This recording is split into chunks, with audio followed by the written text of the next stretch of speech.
And This just a conference will reminder, now be recorded. um, if you aren't going to actively ask a question, try to stay muted until you do want to ask a question. It'll just keep background noise to a minimum. So with that, Mike, go ahead. Okay, seeing as how most of us haven't judged in better than a year, I thought it would be a good idea to do this. So we'll get started. Basically, we're going to go over kind of what to look for, how to look for it, how to fill out judging sheets, kind of some of the stuff you may want to bring if you're judging. We'll start off with the CDCIF, configuration, date, completeness, and installation to finish. Each one is kind of 20% when you're going down through judging the different items. The configuration basically is the shape of the item, the molding, the casting, machining, just how it's put together, or its basic structure of what might be different on a part that's there. You want to, when you make a deduction, you've got to explain why you're making your deduction. So if you might say that the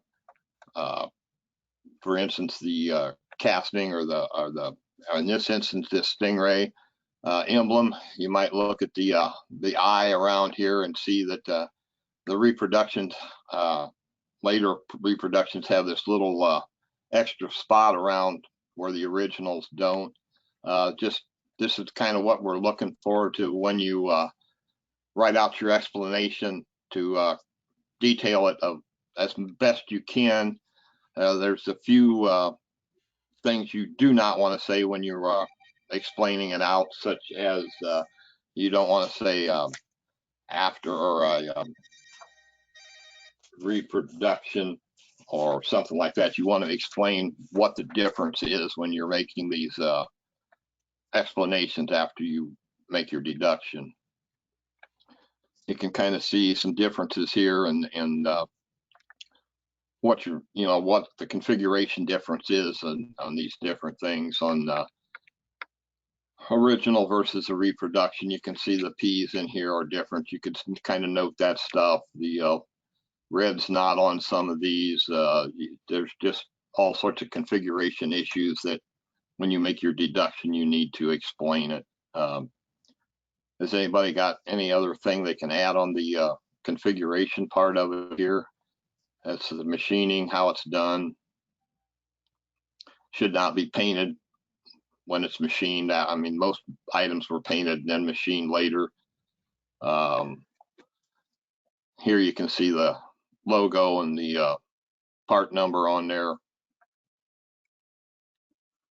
The grain of the leather, whether it's supposed to be Madrid or Seville. On a lot of the C2 dash pads they changed.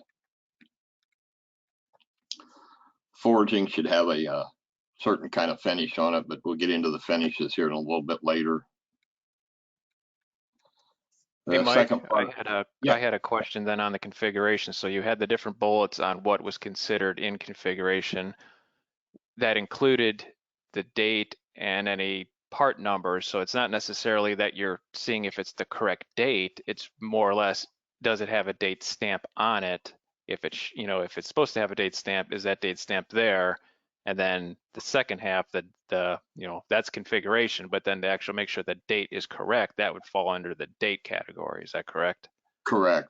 And it might be in the configuration also of how the date's put on there. I mean, some of them are stamped, some of them are ink printed, some of them are molded right in on the castings. So, I mean, that's part of the configuration. If it's not molded in there, then you got a date issue when you get to the date part, because if it's supposed to be there and it's not there, it's probably been a aftermarket or a reproduction part that is not exactly cast the way it should be.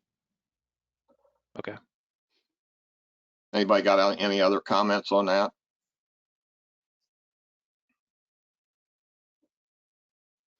Okay, we'll get into the date part of the CDCIF. Like I said, a lot of them are stamped, cast, or ink stamped. This is on a compartment container in a C3 where they stamp the date on the bottom in ink. They also ink stamped on like a 64 knockoff rim. Was the only year they ink stamped them. The rest of them, they stamped them with the steel stamped numbers. Here's another ink stamp on a vacuum booster on a brake. And then you got the casting numbers on the block and the heads, and anything cast usually has a casting date on it. They're very places where they're located. Sometimes they're on the side of the block, sometimes they're on the back of the block. The heads are usually buried where you cannot see the date codes on the heads. The manifolds, some of them, like most of the cast manifolds, are up on top. Most of the aluminum are underneath, so you cannot really see the date code on them. Here's a stamped date code on a alternator. So the date code is this area right in here where it's stamped. Hey, Mike, so how do you know if the car, based on the trim tag and VIN tag, we talk a lot about if it was an early, model year, or if it was early in production. And so let's say that car was made in December of 60, let's say we're judging Scott's 65, right? So that car is, let's say it was made in December, but yet the date code on it, let's just say on one part that we're looking at, is in May. How do you know when it was when it was produced, so that you can actually judge that from a date standpoint? As far as the car, when the car was actually produced? Correct. Most of the judging manuals have a kind of a rough idea or a rough estimate of the ending VIN number of that month, of the month. So Okay. you can kind of go through. There's different places where you can find the VIN numbers, through the months, and you can kind of guesstimate of if, say, May had a last VIN number of 8576, and then the last VIN number in June was like 12 something, then you can kind of roughly guess When it, okay, yeah, it was made in between those dates, right? Correct. Yeah, okay. Any other questions there? And then just to add to that, so say you have a car built in December, then all the parts you're looking at should have a date within a period of 6 months prior to that. If it's beyond 6 months, then it's kind of questionable on, is that the correct part, or is that, the proper date? Is that correct, Mike? For the most part, yeah, most items are a 6 month. There is some items that go outside of that 6 month range. One particular thing I know of right offhand is, like, if you're looking at a 55 and you're looking at the side curtains on them, all the side curtains, the last side curtain made for the early C1s was made in 54. So they are going to be outside that 6 month range if you look at a side curtain on a 55. And there is certain items, and most of the time, I believe they're talked about in the judging manuals if you get down to that point where you've got questions, or get a hold of your team leader if you've got a question on it, because I know there is a couple areas I can't think right offhand other than them side curtains. I know them for a fact, but I know there's some other things that can go outside the 6 months. Rick, can you tell me what goes outside the 6 months?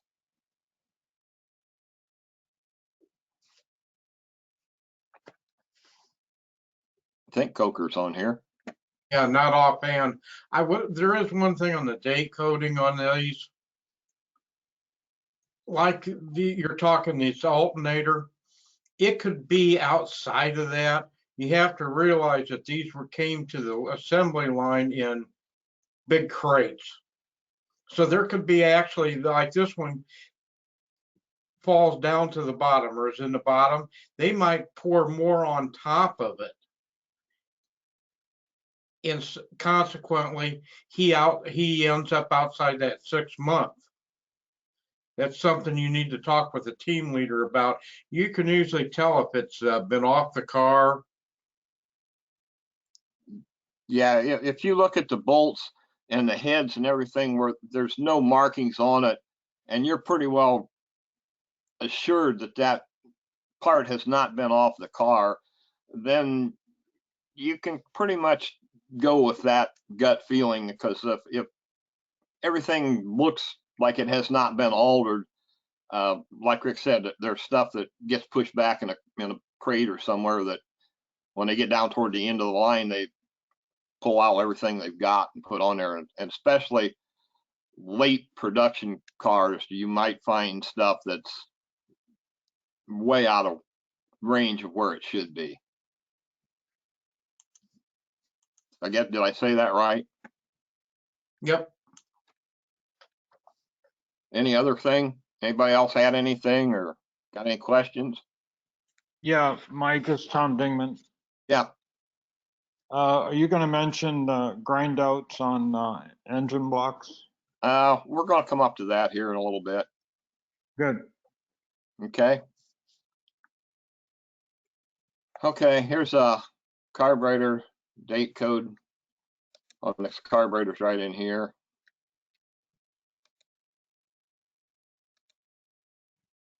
There's another carburetor base where the date code, they vary in spots where they put them on the carburetors too. The carburetors is in one spot and quadrajet's in another spot. So you kind of got to familiarize yourself with kind of where they locate them at. Well, a lot of times the judging manuals will direct you in the right direction of where they're at. And the Jillian date, some of them date them with that way rather than the month, date, year, or however. You can have most people carry these Jillian date with them so they can kind of look at them real quick. This is a regular year, and then if you go to the leap year, you got the extra day in here, which kind of throws toward everything after February off a day. So you got to kind of watch which leap years. Most places they've got them listed too, what years was a leap year if you're looking at the car.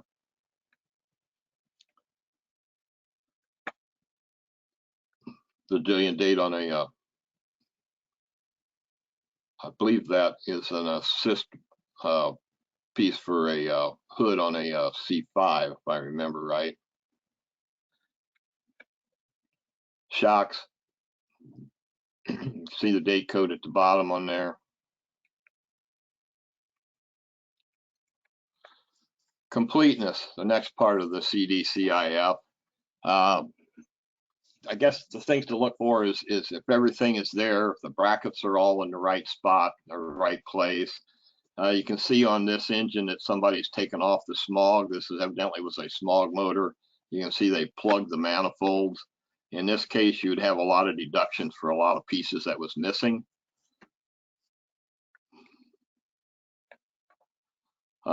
This is a headlight bucket on a 98 pace car. There's supposed to be a cap in that hole where the arrow is pointing to. They have a tendency of falling out. So this is one thing you kind of want to remember, that when you're looking at stuff, if you see an open hole, you kind of want to question some things. There's the cap that's supposed to turn in there, and they are noted for falling out on them. Installation. You gotta make sure that everything's in the right spot. I mean, you can see the car on the left there that they put the driver's seat and the passengers, and you can see the gap it leaves there. You can see what it's supposed to look like in the right-hand picture. You just got to look at if I know, like on a, I believe it's a 68 or 69, the vacuum can for the wiper door. I've seen them installed upside down. Just various pieces. You want to make sure that it's installed in the right direction.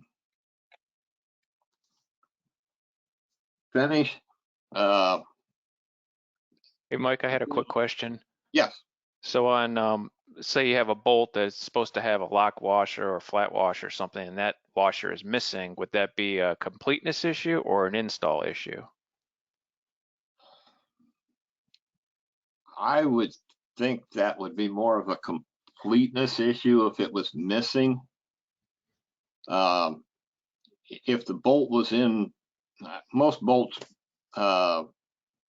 a lot of times they say they're supposed to go in one certain direction, but I know a lot of times that the guy on the line don't care what the AIM says. If it goes in the opposite way easier, he's going to do it the easy way. So I kind of have a problem with if the bolt's in from the wrong or from the other side of what everybody says it's supposed to.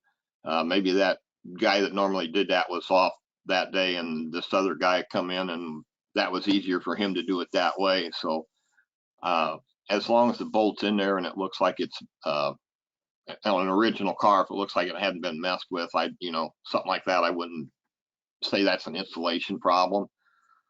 The biggest thing is if like this seat, I mean, that's pretty obvious that that's in the wrong side with that big a gap there. So I guess you just kind of got to know the car a little bit about the way things are supposed to be and kind of go from there.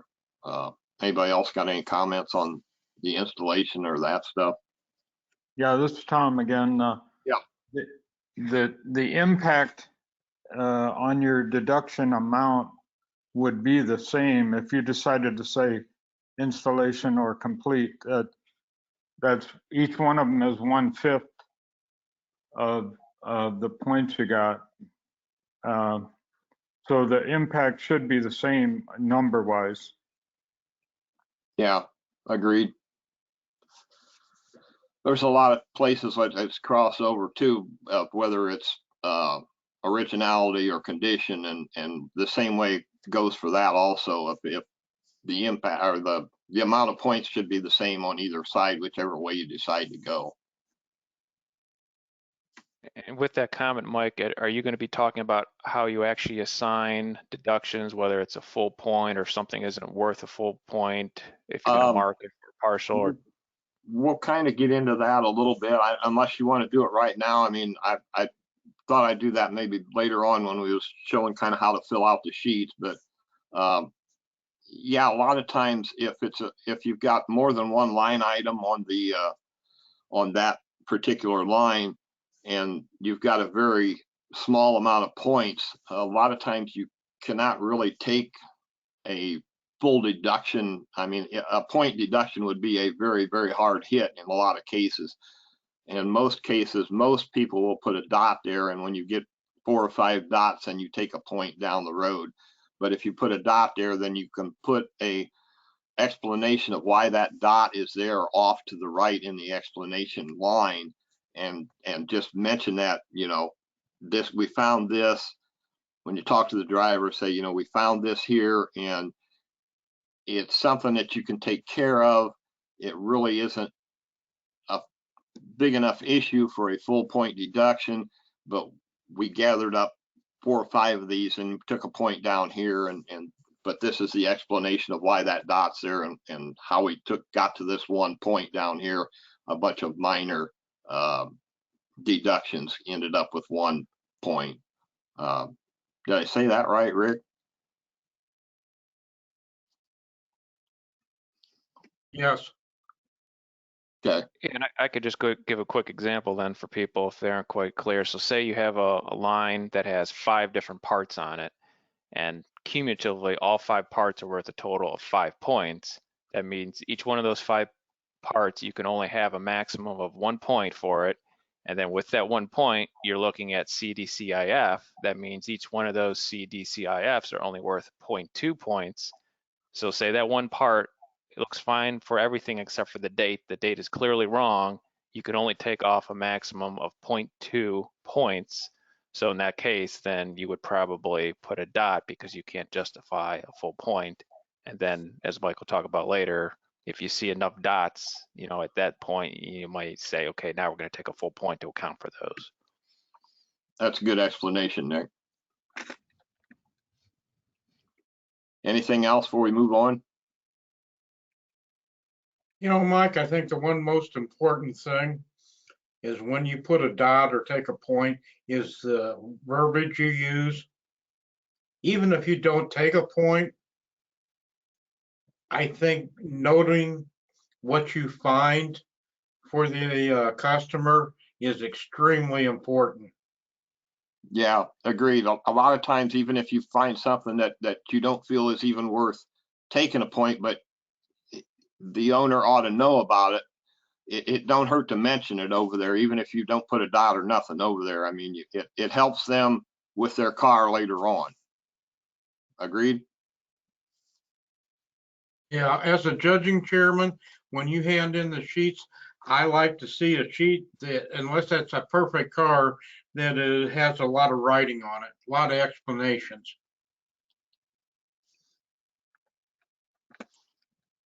Okay. There's a lot of different variations in the finish in different places on the cars. You got different, like I said, different.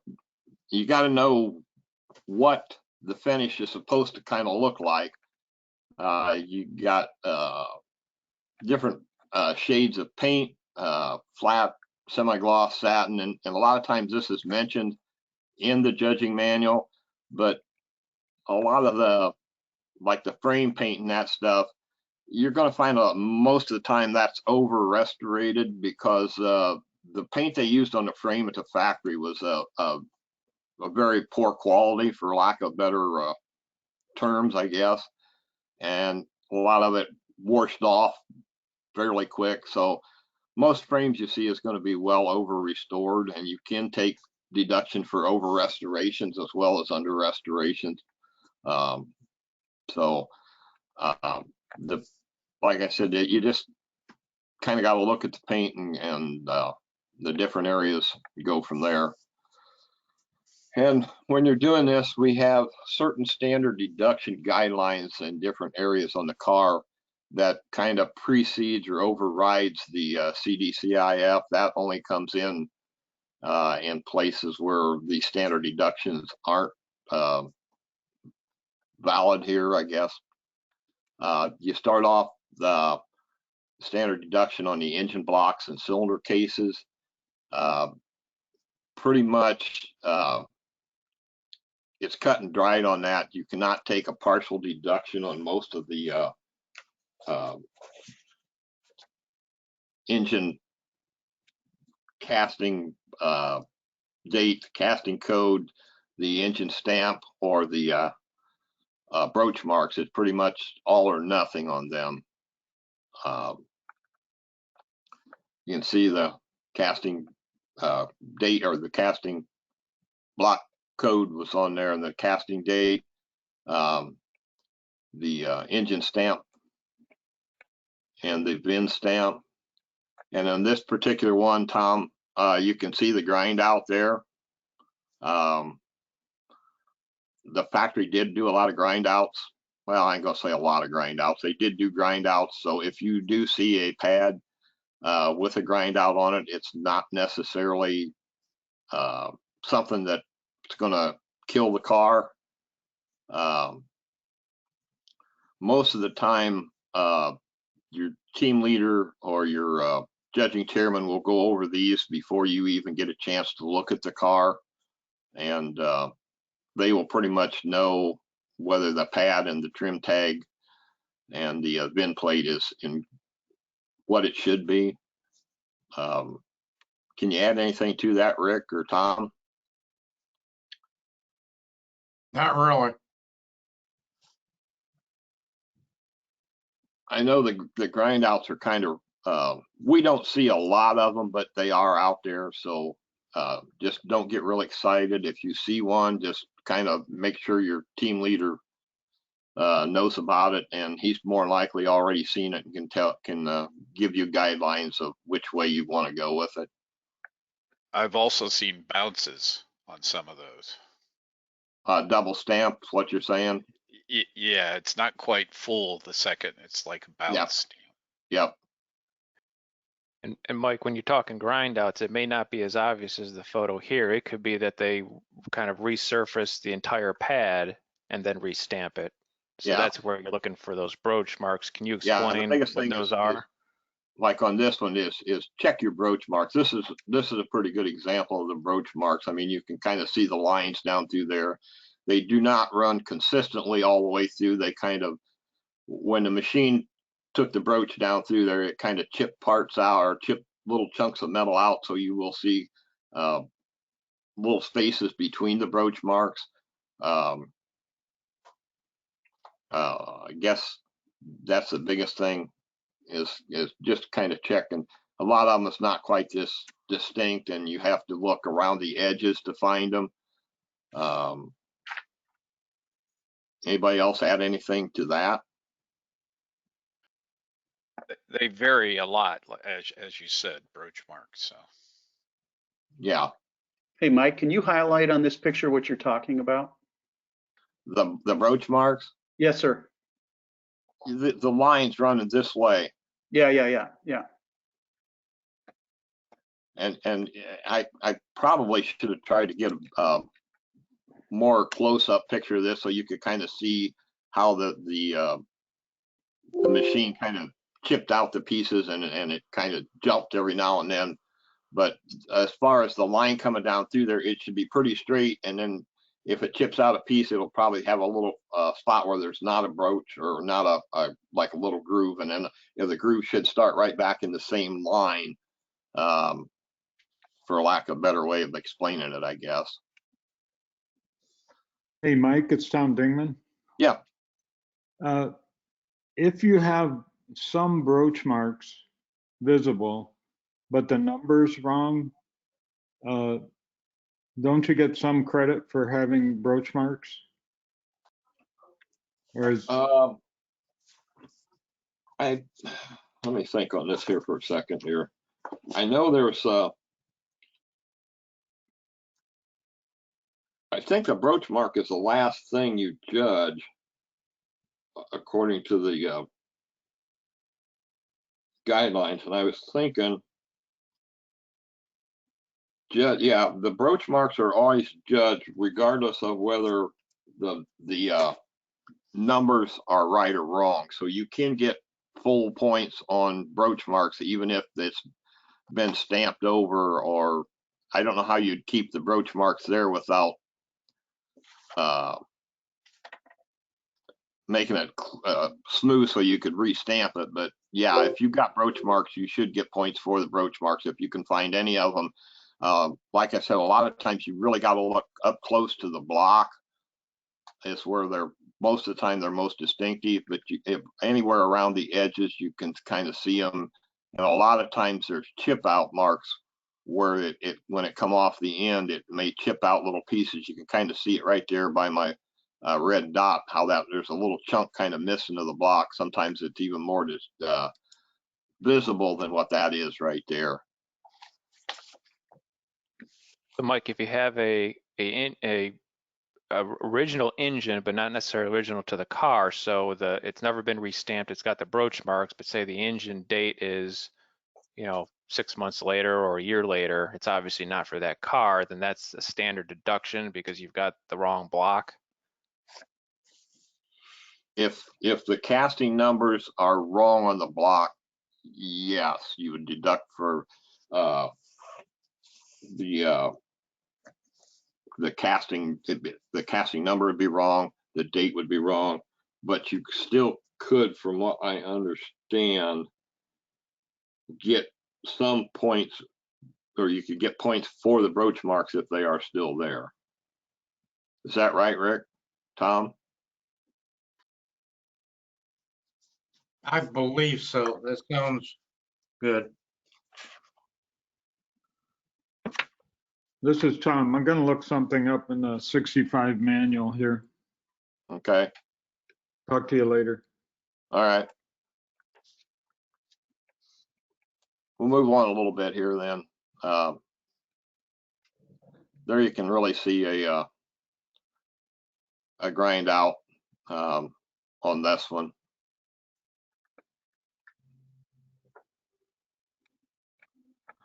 Okay, the next item on the standard deduction is the batteries.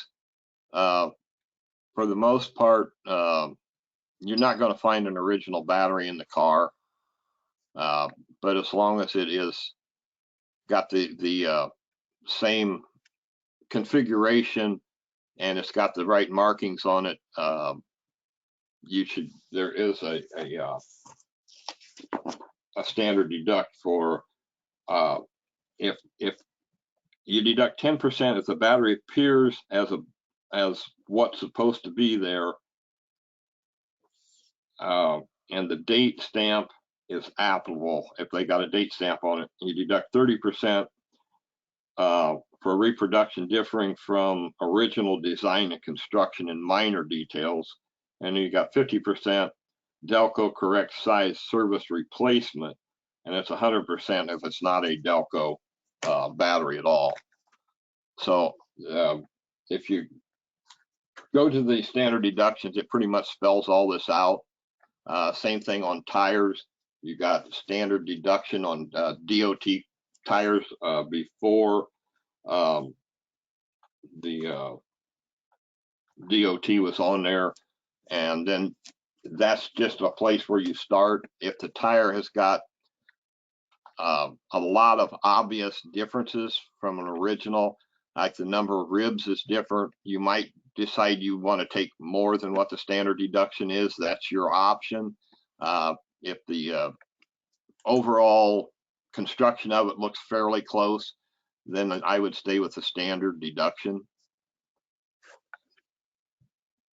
Can I ask on that? I have an original spare for my car, and what if the others are just replacements in there? You'll get full credit like for your 1/5? spare. Okay. You'll get full credit for your spare. You're supposed to divide that out in 5, for all 5 tires. Okay. But yeah, you will get full credit for your spare, and then the other ones you will get a minor, whatever the standard deduction is. I forget right offhand. I could look up, see, but Okay. Well, thank you. And Mike, isn't it typically that the spare is a completely different line item as the other 4 tires? If I remember right, I thought they were separate. I don't think it is, but the spare can be a different brand and not be a problem. Yeah, if it's an original and if it's original Goodyear and you got Firestones on the car, that's not a big issue.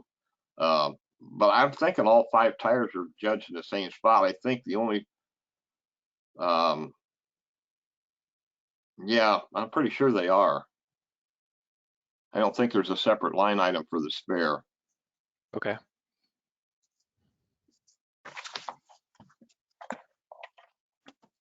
Anything else on the tires?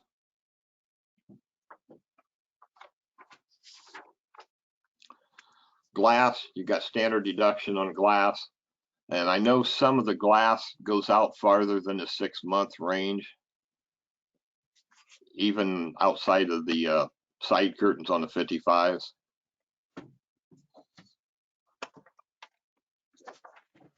You got standard deduction for headlights. If it's early cars where it's not supposed to have DOT and you got a DOT replacement headlight in there, most of the time it will not have the right markings on the headlight either. So the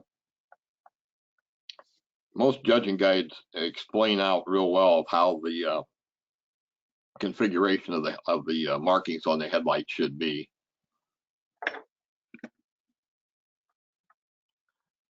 Windshields.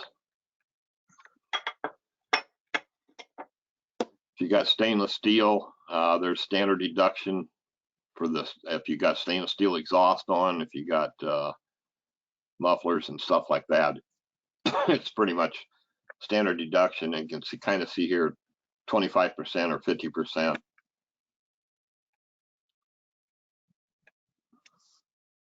Trim tags. Most of the time your team leader will look them over. You just need to check these to make sure like your if you're doing the exterior, make sure that the paint lines up with this code down here. And if you're doing the interior, make sure that the interiors matches up with the color in here.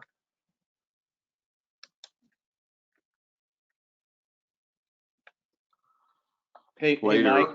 Yes. Hey, back to the, let's go back to that. This has been a hot button of mine. We have had cars in the past that a trim tag was not fully attached. So one of the rivets was off and it was hanging by another rivet, by Okay. just the one rivet. Do you disqualify the car because it was obvious that the trim tag had been off the car and then put back on with one rivet? Do you disqualify it, or do you allow them to pull the car, or do you keep judging it, or what? If it's just held on by one rivet, and it's obviously that rivet wasn't, there's ways to look at these rivets. I mean, if you can look at this rivet right here, you can kind of see the break off part back in there, which is the way most of the original ones, anybody that's looked at very many of them can kind of tell if it's an original rivet. If you can tell it has been off and it's not anywhere close to this rivet, I'm not saying you disqualify the car if the trim tag looks okay, or it's not, how do I want to put this? It's not been altered. It's an original trim tag, because they've done so many things with trim tags anymore. I mean, they roll them out and restamp just the numbers to what they want. So, and Yes. it takes a lot of magnification to find that. Yes. And you've really got to know what you're looking for when you go into that. But if it is a totally bad tag, from my understanding, you can give the owner the option to pull it if he wants to. That's correct, right, Rick, Tom? Yes. Once that tag's been off, how do you know, even if it's an original tag, how do you know it goes to that car? Yeah, you don't really know. Yeah, and we've had them. I mean, the other part of that is, let's say the one that I remember is that trim tag was hanging by one. The interior did not match the trim tag, and and those are, and everybody that's done this, those are very emotionally charged conversations to have with the owner at that point, because typically they don't know. Well, that you have to give them the option of removing the car. Right. And I like to make sure that's done before any of the judging has started. Yeah, usually, to your point, Rick, that's the first thing you go after, right? Yep. We had one Valpo, I believe it was a 67, and the guy paid north of 100K and nothing matched. And I was fortunate. I had John Ballard, Bill Braun, and somebody else. I had some very good judges up there, and we gave him the option. The guy was really nice. He pulled the car. He bought the car without having somebody go with him, knowing what they were looking at. Right. And it ended up in a big lawsuit. So, and I believe we were just called as witnesses. Roy Siner had to do quite a bit with that. Yeah. For the So most if part, the judging chairman or the team leader will go through and look at the trim tags and the engine stamps before judging even starts. If you brand one counterfeit, you will be required to write a letter and documentation. At that point, I suggest you get the most familiar judges to look at it. So with that, Rick, with the counterfeit car, so if the owner elects to pull it, then it does not go into the NCRS system as counterfeit. It's only if he refuses to pull it, then the judges would identify it as counterfeit and then stop the judging. I'm not 100% sure on that. I would write it up and send it to Mr. Brigham. Okay. That way, if he shows up at another meet with, yeah, they're going to mark that number down. Yeah, if he shows up at another meet with it corrected, then you know something has happened, Yeah. right? Right. And then to Wes's comment on, let's say the rivets don't look correct, but the tag does, how do you know it came from that car? If the owner has a tank sticker or window sticker, even though those are not judged, he can use that to substantiate that, yeah, this is the correct tag, it just came off and we riveted it. Is that acceptable? My understanding is you can't use the other documentation. No, if the Substantiate tag's the been car. off and put back on, that it's over. You can put a fork in it. Because it goes back to, you cannot, or I would not be comfortable with that car because I don't know if that's the original tag once it's been off. That's right.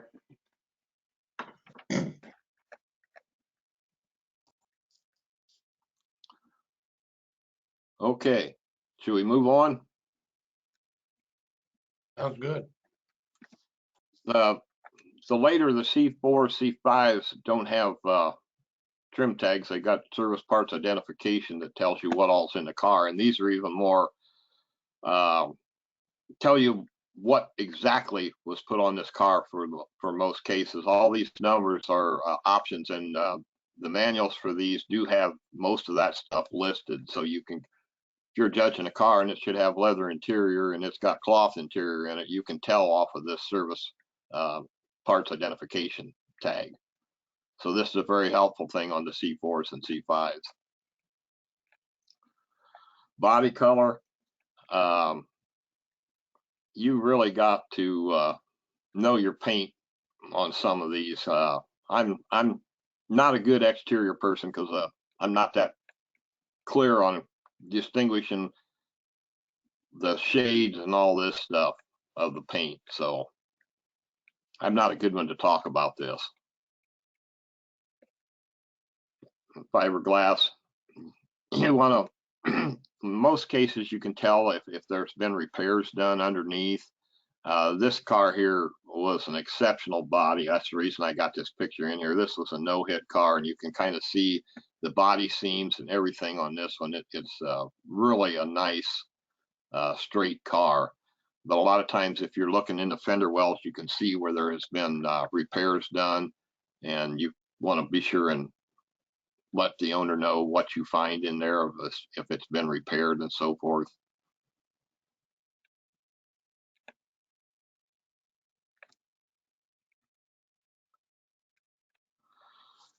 Service replacement parts, there's a standard deduction for that in the book. You want to kind of check that out. If it's probably going to vary somewhat from what was placed on the car at the assembly line in most cases, and there is a minor deduction for that. Factory recalls, a lot of times that's going to throw your date code way off. I know there's been factory recalls like on seat belts and stuff like that that you'll find way out of the context of what it should be as far as date wise. So that's another thing to keep in consideration. I believe a lot of the manuals now have in the back something about factory recalls and so forth. What happened, or what actually was recalled and what wasn't. Hey, Mike, quick question. When Yeah. you're talking about the body, so let's say it's obvious that a part of the fender, some piece of the fiberglass was replaced because it was hit. Where in CDCIF do you take the deduction because you have a portion of non-original fiberglass? I believe there's a section that says fiberglass or body parts or something on the judging sheets on the exterior. And I mean, a lot of the cars, a a lot of the replacement glass is not the same color, so you kind of got an issue there too. A lot of the, I mean, you got dark fiberglass, light fiberglass, and if you obviously they didn't put any undercoat on where you can see the difference, you know, there's a deduction to be made there. It's Tom Dingman here. I don't think you use CDCIF when there's a standard deduction. No, that the CDCIF is outside of the standard deductions, correct? Okay, right. So I wasn't sure that there was a standard. So there is a standard deduction for fiberglass. Okay. There's a 2-page standard deduction document that's normally laminated. The one I have is dated 2019, and Mike is talking about item number 12 on that list. There's 5%, 20%, 40%, 50, 80 different percentages of the line item number that you're advised to deduct in various fiberglass situations. So it's a standard deduction item on the second page of what I call the tan sheet. Okay, thanks. Okay. Okay, and when you're judging the originality, one thing to keep in mind is if you take more than 90% deduction, the condition cannot be judged because there's not enough of it there that you can judge the condition of it. I guess that's the easiest way of explaining it. You can't judge something that's not there. Filling out the sheets. Okay. If you take no deduction, you put a line through it. You do not put a 0 or a number or anything. You just mark a line through it. And in a lot of cases, or in some cases, as in right here, you can see coupe, convertible, or hardtop.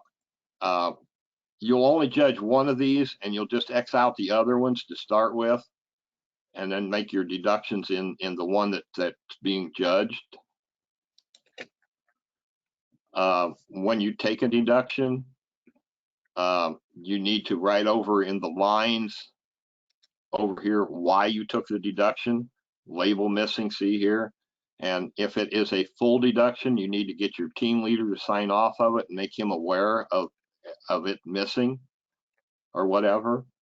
And when you're judging, you do not add up the scores. That's what for the tabulators. So there should be no markings down here in the boxes until the tabulators get they fill this in down here. You don't have to worry about adding anything up. Just mark your amount of deduction, and if it's no deduction, you put a line through the box. Is there any questions on that? And just to clarify on this one for everybody, so you've got 2 different columns with points. The first column is the originality, and that's what's based on the CDCIF or standard deductions. Then the second column is a completely separate set of considerations that's purely condition. And then there's Correct. Different points associated with each of those. Anybody else got anything add or ask a question?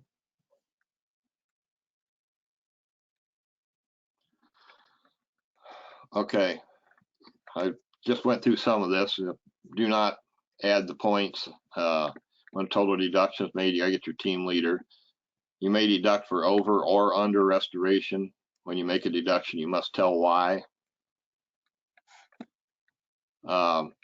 Also at the end, when you sign your name, also put your NCRS number there, because a lot of times names are not very legible.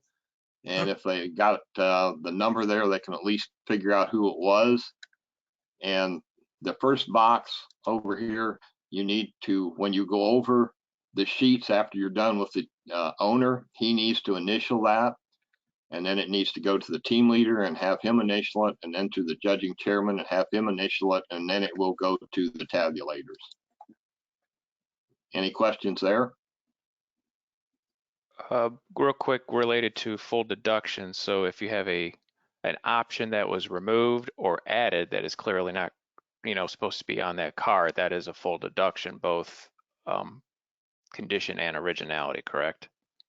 Yes.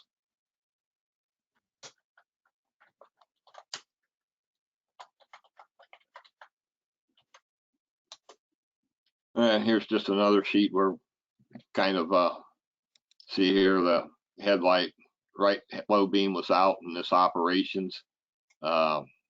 Each box is worth 25 points. So if you've got 4 headlights or 2 headlights, you got to divide that up, high beam, low beam, into certain areas of how much is deducted. It's either, most cases, it's either all or nothing, but when you've got more than one item on the line in the operations, then you kind of got to divide it out.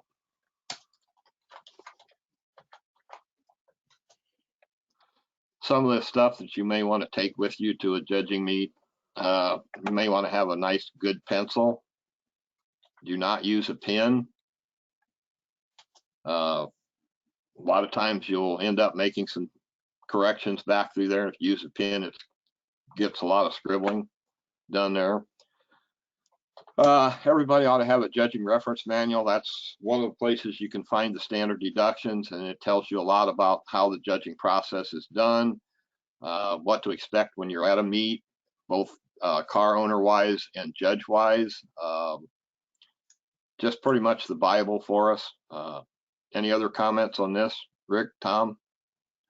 That Judge, the 8th edition Yes. is an old edition. The new one should be out this year.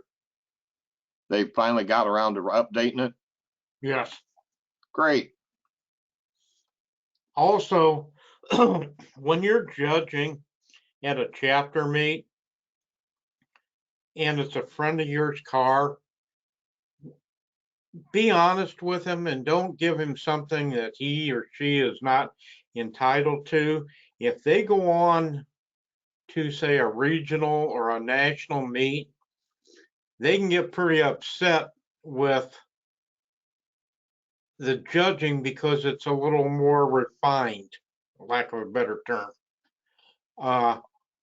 Just write, like I said, write up the sheet so they know exactly what you find. It's hard when you're at a regional and they stand there and say, well, I had it at this chapter meet and they didn't tell me this and they didn't show me that, and now you guys are telling me that's incorrect or not what you typically see. Just be honest. They're not going to get mad, or they shouldn't get upset with your honesty. That's all I got, Mike. Okay.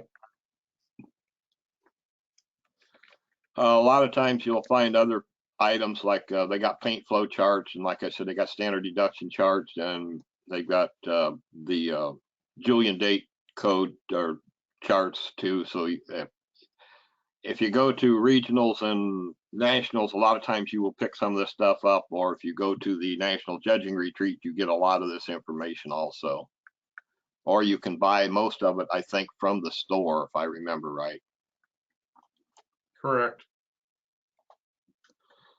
The other thing is you'll be provided with a judging manual, the section you're judging. But if you've got the car and you're taking a car to have it judged, it's a great idea to get the technical information manual and judging guide, because it will help you with your car in every aspect. You might want to take a clipboard. With the COVID thing, everything's got to be cleaned and so forth. So if you bring your own with you, that might save a lot of hassle and save a lot for the people taking care of the judging items and so forth. Birthday book helps. Usually the chapter will have one there if you've got a question. This pretty much tells you when the car was made. As your question earlier, Nick, about, or I forget who asked it anyway, about, maybe it was Wes, about when the car was made. if you get the birthday book, it pretty much isolates it down to when it was made, real close date wise. I mean, you can go almost down to the day with most of these. Any other questions on that one?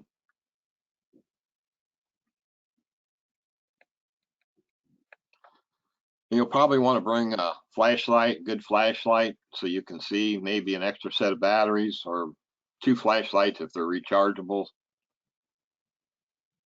You might want to bring a magnet and a mirror. A lot of times you'll need to check for stainless steel, or like one item for stainless steel is the brake lines. They're not supposed to be stainless. If you got a stainless one, you might need the magnet to check for sure.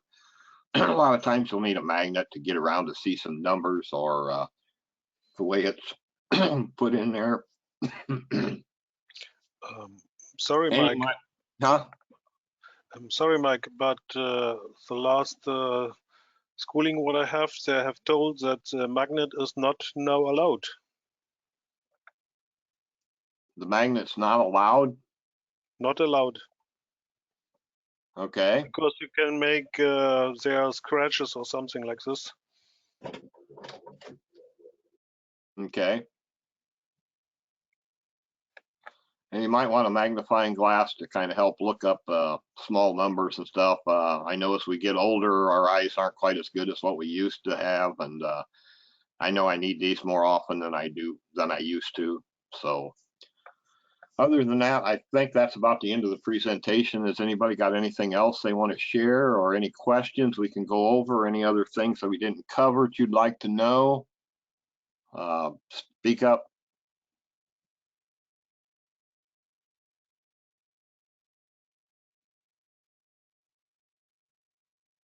Oh, come on now. I couldn't have done that good a job.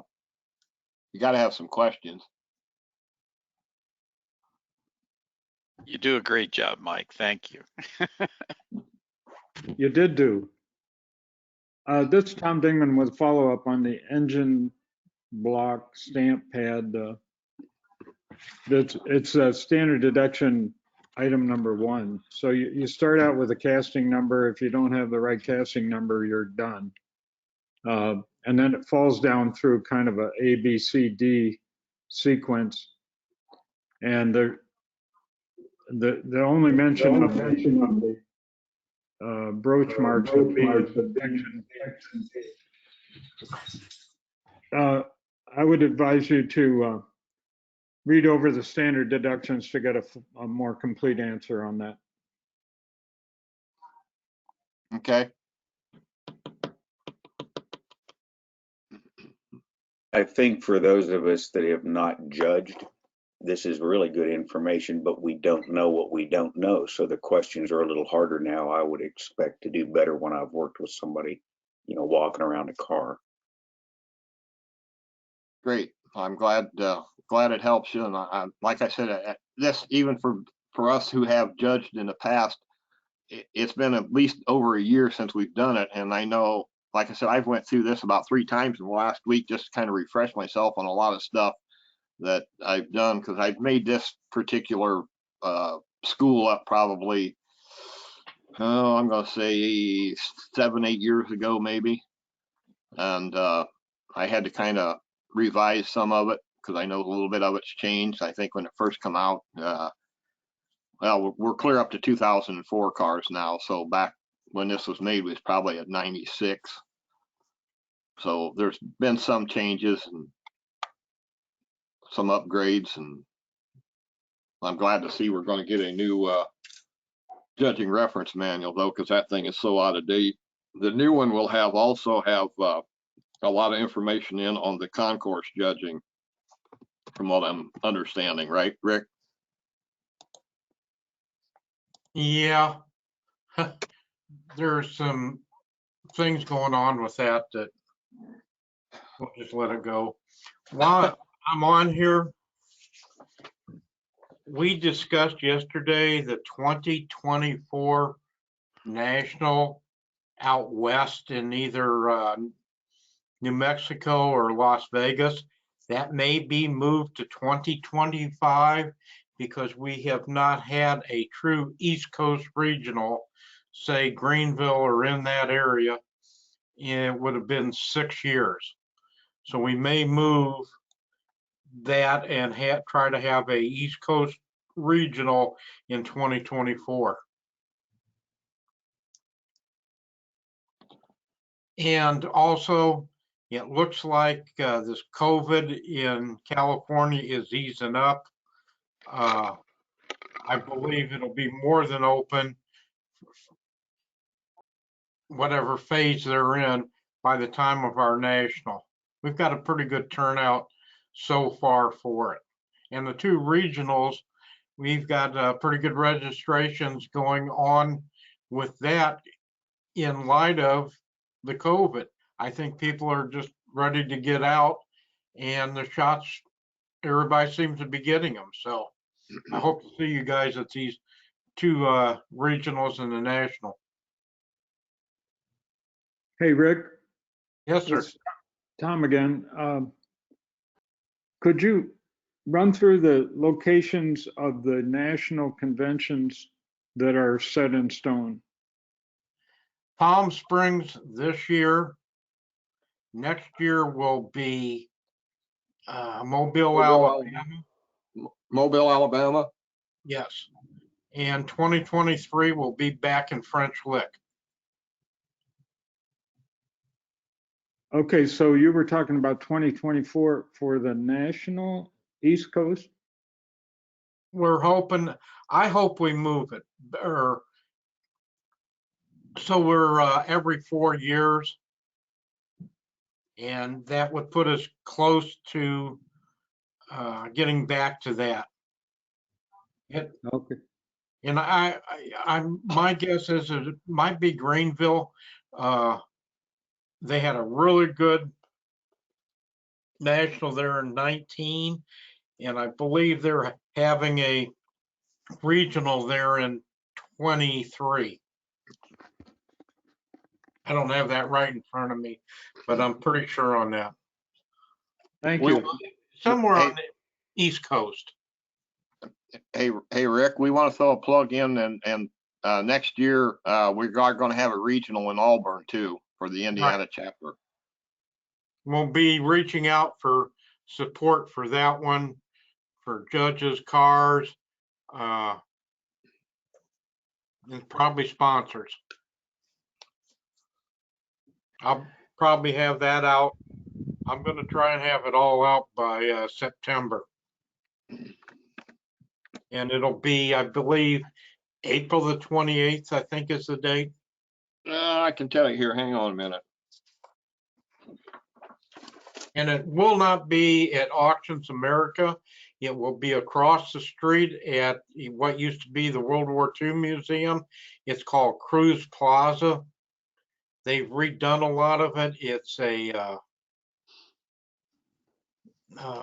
more of a rental for weddings, receptions. And we will be back in the North End where we had it in 2006. It's April 28th, 29th, and 30th. Yep. 2021. 22. Yeah, 2022. Excuse me. Hey, Mike, do you want to? Yeah. Mike, do you want to put a plug for your kind of next virtual session that we're going to have? We've got a virtual session next Saturday for more or less paperwork that comes in the glove box of the cars. As of right now, I think we've got about we got over 110 people signed up. Yeah, that's coming up next Saturday, and then in another month we've got the second part of it because it ended up being large enough that I had to do it in 2 parts. The second part will be April 24th, the Saturday after our judging meet. Cool. Right. So if you want to attend the next Saturday's virtual event, registration closes on Thursday, I believe, this coming week. So be sure to register before that.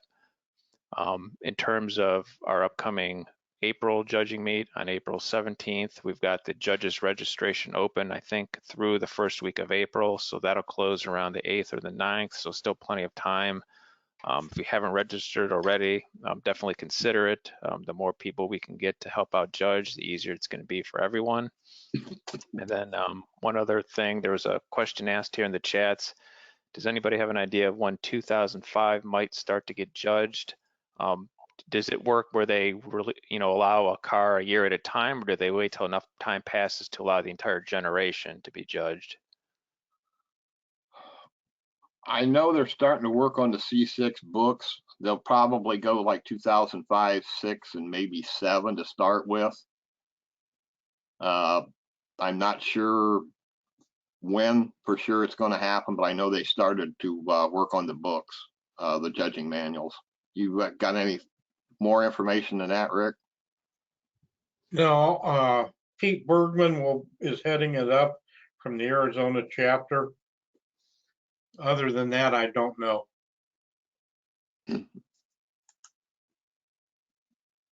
Okay. Anything else? Yes, Mike, I have one question.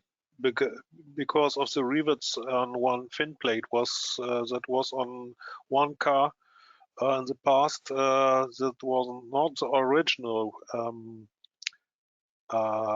rivets, and it was a 1966 big block car. But with the car comes completely history of this car. So with a window sticker and a lot of papers over 40 years. So in this situation, what will you do? You say this, okay, the opportunity is that the car is really original with its VIN number or not? I was having a rough time understanding everything you said there. Did anybody else catch quite a bit what he said? I something about the VIN number off. Andreas, this happened to me. I had a 65 and I had a lot of other paperwork documentation, shipping report and all of that.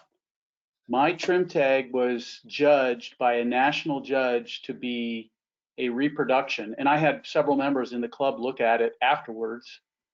That car was disqualified, much to my dismay. Even though I had all kinds of other paperwork, I had a protective plate that was, that I had with the car. It was in the bag, and so that car was pulled, or not even pulled. That car was listed as counterfeit. So I took that to Brigham, and I said, hey, here, I got all kinds of this other stuff, and he said, the paperwork can all be reproduced, can all be faked. The trim tag is kind of and I'm just telling you what happened to me. I'm not saying it's the right thing. I'm just telling you what happened to me. And I know at that meet, this was back when we had it at Coghlan here in Ohio. We had a couple of big blocks that had their engine stamps had been what they had deemed non-original or restamped. And there was some, I don't know if Perry's still on, but there were some pissed off people in that judging, including me. I wasn't too happy about it, but it is what it is. But I had all this paperwork, and Ballard was there talking to me about it, John Ballard, and who's recognized as probably one of the top judges, at least in our area, maybe in the country. And I was flat out told, you can't, this other paperwork, all this other supporting documentation could not be used. Okay. Now that was what, Mike, 7 years ago or so when we had it at Coghlan. So that's been a while. Probably at Long least time. that long. Long time ago. Yeah. Okay. Thank you very much. Yeah. Now I'm not saying that you can't, appeal that, but that's what happened to me. And it was a 365 horsepower car, and it was rally red with leather interior. And when they went up and looked up underneath on the cowl, the national judge said that it was a Marlboro maroon car. And that's what started the whole kind of, I'll say, escalation process. So. Okay. Thank you very much. Sure. I hope we might have helped you a little bit, Andres. It's great. It's perfect. It's only the situation in there in this moment. It's really difficult for to know what to do, and so it is the car. It's out of the judging. That's it.